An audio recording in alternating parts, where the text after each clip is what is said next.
Welcome back, cheat code ninjas. Today we are tackling a lead code problem that is as tricky as it gets. We have to find the largest area of a square inside two rectangles. So let's jump right in.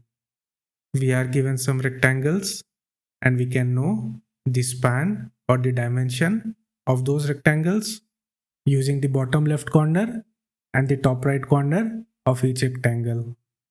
Hence, we are given two arrays, one for specifying the bottom left corner and the other for the top right corner for each of these rectangles. And we have to find the maximum area of a square that is formed from the intersection of any two of the given rectangles.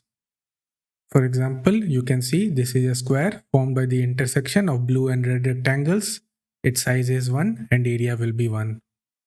Similarly, the intersection of blue and green rectangles is giving us two squares of size 1. Hence, the maximum area of a square that we can form is 1. And finally, in this example, you can see that we don't have any common intersection between the rectangles. Hence, the area of the square form will be 0. Let's try to come up with the intuition to solving this. The first thing that you can notice is that for any two rectangles to have an intersection, we need to have an overlap in the x-axis and also the y-axis. If there's an overlap in only one of the axes, then there won't be an intersection. For example, you can see it over here. We have an overlap in the x-axis, but not the y-axis. So basically, this strikes to me as an interval problem, and the problem boils down to finding conflicts or overlaps in both the x and the y-axis. So how do we find an overlap? Well, I have already explained this in a 2-minute video on how to find overlaps in intervals. I'll highly recommend you to also watch that, as this is the building block of solving most interval related problems. You can do so by clicking here at the top. Okay, so let's continue. We have to find overlaps in both the x and the y axis. So let's solve for them individually. And if both the conditions are met, we know that there is an intersection. For any two rectangles, let's just focus on their x-axis. We'll use the same technique of finding an overlap. These two are the two starting x coordinates and these two are the two ending x coordinates. Please observe carefully over here. So if the last starting x coordinate is less than the first ending x coordinate, we know that we have an overlap.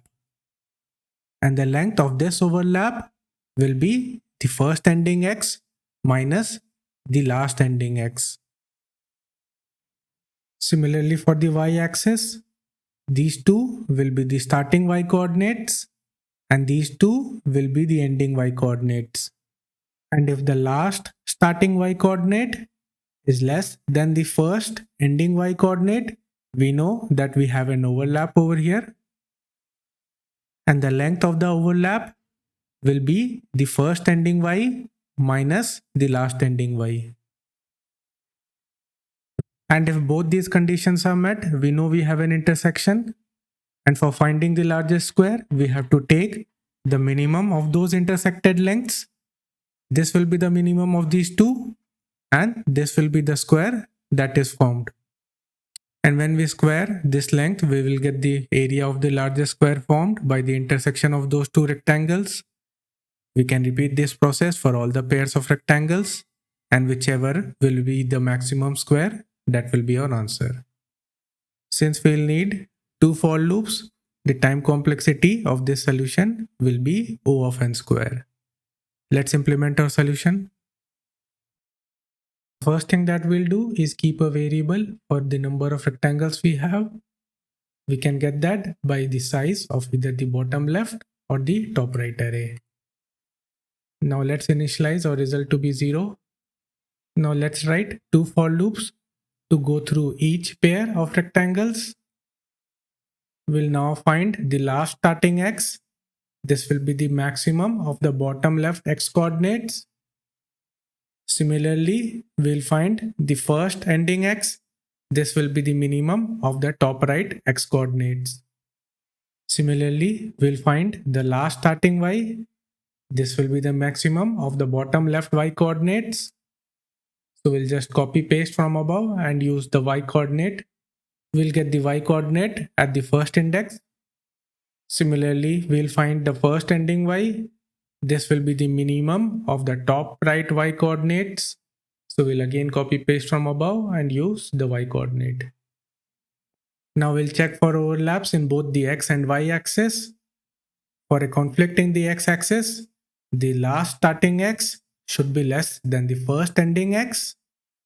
And similarly for the y-axis, the last starting y should be less than the first ending y.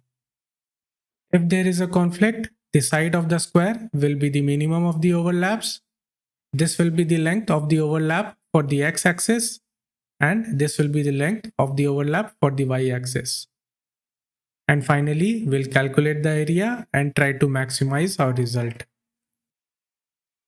Once we are done checking for all the pairs of rectangles, we can return our result. We are now done with our solution. If something is unclear, please write down below. I love to hear your feedbacks on this solution. Please leave a like and subscribe to the channel as this helps my channel a lot. Thanks for watching and see you soon.